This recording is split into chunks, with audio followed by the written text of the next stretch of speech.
Assalamualaikum warahmatullahi wabarakatuh. Perkenalkan, nama saya Lapina Lena dengan NIM 150322000136. Saya dari kelas 2A, izin duduknya saya di sini ingin menjelaskan materi yang diampu oleh Bapak Miftahudin mengenai materi akhlak dalam bidang ekonomi. Yang pertama adalah konsep ekonomi usaha dalam Islam. Nah, ekonomi Islam merupakan ilmu yang mempelajari perilaku ekonomi manusia yang perilakunya diatur berdasarkan aturan agama Islam dan didasari dengan tauhid sebagaimana dirangkum dalam rukun iman dan rukun Islam. Bekerja merupakan suatu kewajiban karena Allah Subhanahu wa taala memerintahkannya. Sebagaimana firman-Nya dalam surat Al-Taubah ayat 105 yang artinya, dan katakanlah, bekerjalah kamu, maka Allah dan Rasul-Nya serta orang-orang mukmin akan melihat pekerjaanmu itu, dan kamu akan dikembalikan kepada Allah yang mengetahui akan yang gaib dan yang nyata. Lalu diberitakannya kepada kamu apa yang telah kamu kerjakan. Permasalahan ekonomi umat manusia yang fundamentalis bersumber dari kenyataan bahwa kita mempunyai kebutuhan, dan kebutuhan ini pada umumnya tidak dapat dipenuhi tanpa mengeluarkan sumber daya, energi manusia dan peralatan material yang terbatas. Bila kita memiliki sarana yang tidak terbatas untuk memenuhi semua jenis kebutuhan, maka masalah ekonomi tidak akan timbul. Selanjutnya adalah segala aturan yang diturunkan Allah Subhanahu wa taala dalam sistem Islam mengarah pada tercapainya kebaikan, kesejahteraan, keutamaan serta menghapuskan kejahatan, kesengsaraan dan kerugian pada seluruh ciptaannya. Demikian pula dalam hal ekonomi, tujuannya adalah untuk membantu manusia mencapai kemenangan di dunia dan di akhirat. Secara garis besar, ekonomi Islam memiliki beberapa prinsip dasar, antara lain yang pertama adalah berbagai sumber daya dipandang sebagai pemberian atau titipan dari Allah Subhanahu wa taala kepada manusia. Allah memberikan kekayaan kepada manusia untuk digunakan sebagaimana mestinya. Namun dia adalah pemilik sebenarnya segala sesuatu.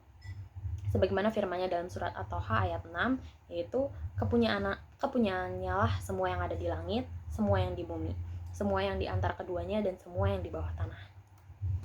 Nah, yang kedua adalah Islam mengakui kepemilikan pribadi dalam batas-batas tertentu. Artinya, sesungguhnya Islam sangat menghormati milik pribadi, baik itu barang konsumsi ataupun barang-barang modal. Namun, pemanfaatannya tidak boleh bertentangan dengan kepentingan orang lain. Jadi, kepemilikan dalam Islam tidak mutlak, karena pemilik sesungguhnya adalah Allah Subhanahu wa taala. Yang ketiga adalah kekuatan penggerak utama ekonomi Islam adalah kerjasama. Nah, maksudnya di sini adalah sistem ekonomi yang berteraskan kepada kerjasama dan keseksamaan akan mewujudkan rasa kasih sayang, sifat tanggung jawab, dan tolong-menolong di antara satu sama lain. Yang keempat, ekonomi Islam menolak terjadinya akumulasi kekayaan yang dikuasai oleh segelintir orang saja. Yang kelima, ekonomi Islam menjamin kepemilikan masyarakat dan penggunanya direncanakan untuk kepentingan banyak orang. Maksudnya adalah dalam sistem ekonomi Islam, kepentingan individu dan kepentingan masyarakat adalah sehaluan dan selarai, bukannya bertentangan di antara satu sama lain sebagaimana yang dirumuskan oleh sistem-sistem lain. Untuk mewujudkan keseimbangan ini, sistem ekonomi Islam memberi kebebasan bagi anggota masyarakat untuk terlibat dengan berbagai jenis kegiatan ekonomi yang halal, di samping menyelaraskan beberapa bidang kegiatan tersebut menerusui kuasa undang-undang dan pemerintahan. Nah, selanjutnya adalah yang keenam, seorang muslim harus takut kepada Allah Subhanahu wa taala dan hari penentuan di akhir nanti. Manusia tidak boleh mengabaikan bahagianya di dunia ini. Manusia hendaklah bekerja sekuat-kuatnya untuk mendapatkan kebaikan di dunia dengan cara yang paling adil dan dibenarkan oleh undang-undang, sebagaimana firman-Nya dalam surat Al-Maidah ayat 87-88. Artinya, hai orang-orang yang beriman, janganlah kamu haramkan apa-apa yang baik yang telah Allah halalkan bagi kamu, dan janganlah kamu melampaui batas. Sesungguhnya Allah tidak menyukai orang-orang yang melampaui batas. Dan makanlah makanan yang halal lagi baik dari apa yang Allah telah rezekikan kepadamu, dan bertawakallah kepada Allah yang kamu beriman kepadanya. Nah, selanjutnya adalah yang ketujuh, Islam melarang riba dalam segala bentuk. Kegiatan ekonomi yang berteraskan kepada kesesamaan serta menghapuskan penindasan dan penipuan adalah satu sistem yang benar-benar dapat menegakkan keadilan sosial dan ekonomi dalam masyarakat. Di atas dasar inilah Islam membenarkan jual beli dan mengharamkan riba dalam segala jenis penipuan. Selanjutnya adalah yang materi kedua, akhlak dalam kegiatan ekonomi, yaitu ekonomi usaha. Niat yang benar dalam hal ini adalah menginginkan kebaikan untuk diri sendiri dan orang lain. Niat baik untuk diri sendiri berupa menjaga diri dari ke konsumsi harta yang haram. Maksudnya menjaga kehormatan sehingga tidak meminta-minta, menguatkan diri sehingga bisa melakukan ketaatan kepada Allah, menjaga jalinan silaturahmi, berbuat baik dengan kerabat dan niat baik yang lain. Nah, yang kedua, akhlak yang luhur. Di antara akhlak luhur yang sangat diperlukan dalam dunia bisnis adalah jujur, amanah, qanaah, memenuhi janji, menagih hutang dengan bijak, memberi tempo untuk orang yang kesulitan melunasi hutangnya, memaafkan kesalahan orang lain, menunaikan kewajiban, tidak menipu dan tidak menunda-nunda pelunasan hutang. Yang ketiga, bisnis dalam hal-hal yang baik saja. Allah telah menghalalkan yang baik-baik saja dan mengharamkan yang buruk-buruk untuk hamba-hambanya. Seorang businessman muslim tidak akan keluar dari bingkai ini melainkan ada tawaran yang menggiurkan dalam bisnis yang haram. Yang keempat, menunaikan kewajiban. Kewajiban yang paling penting adalah kewajiban terhadap Allah dalam harta para orang kaya.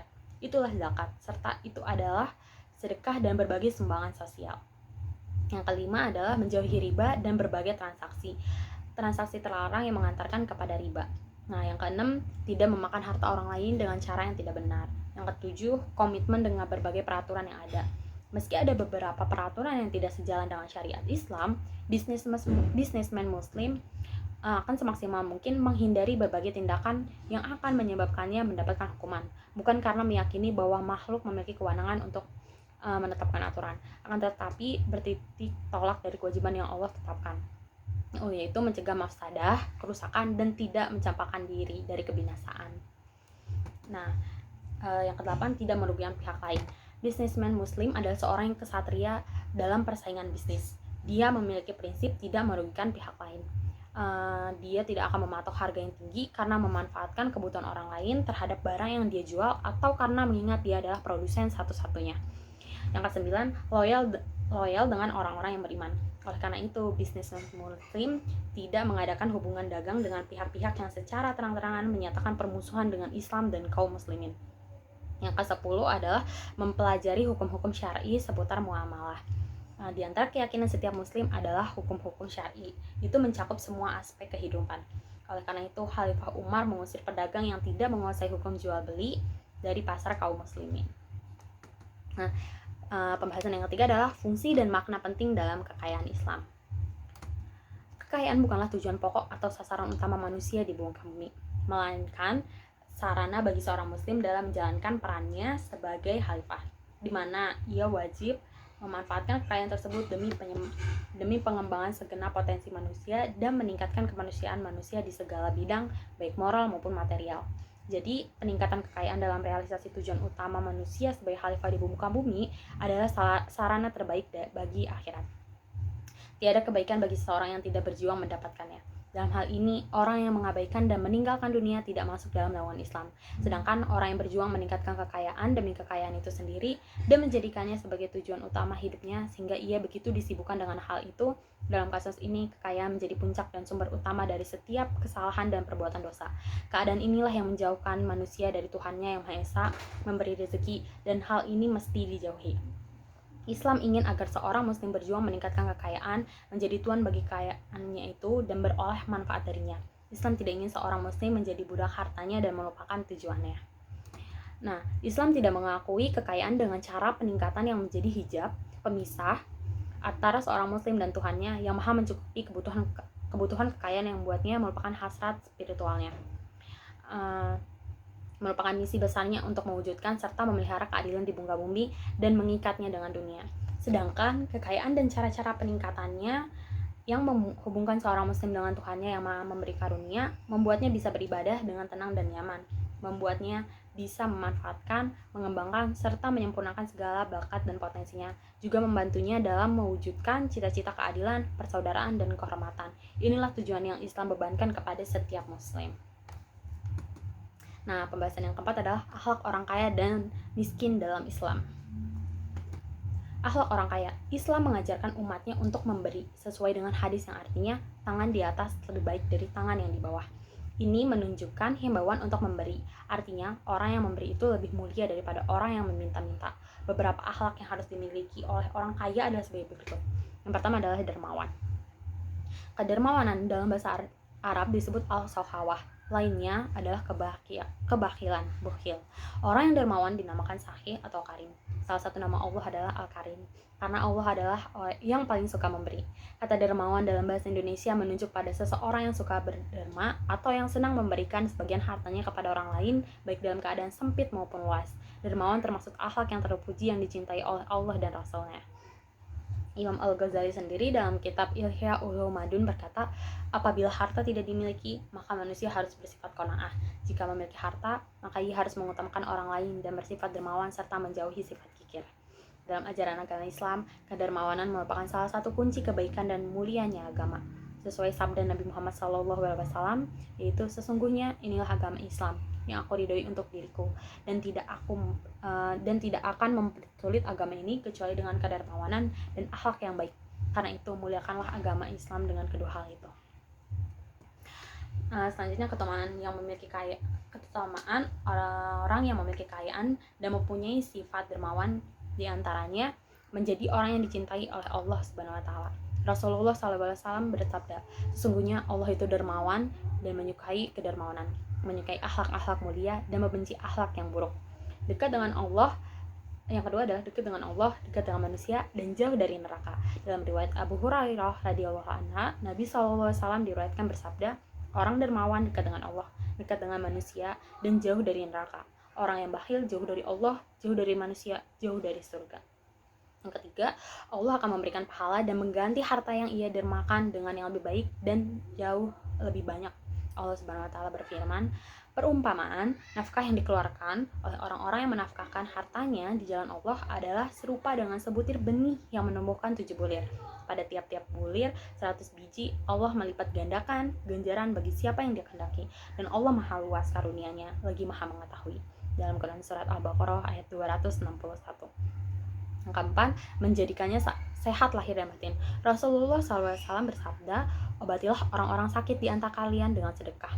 Itulah keutamaan sifat dermawan. Alangkah indahnya dunia ini jika banyak orang-orang kaya memiliki sifat dermawan. Dan selanjutnya adalah menjauhi sifat kikir. Sifat kikir itu disebabkan oleh cinta harta. Sedangkan cinta harta itu mempunyai dua sebab. Yang pertama, kesukaan bersenang-senang.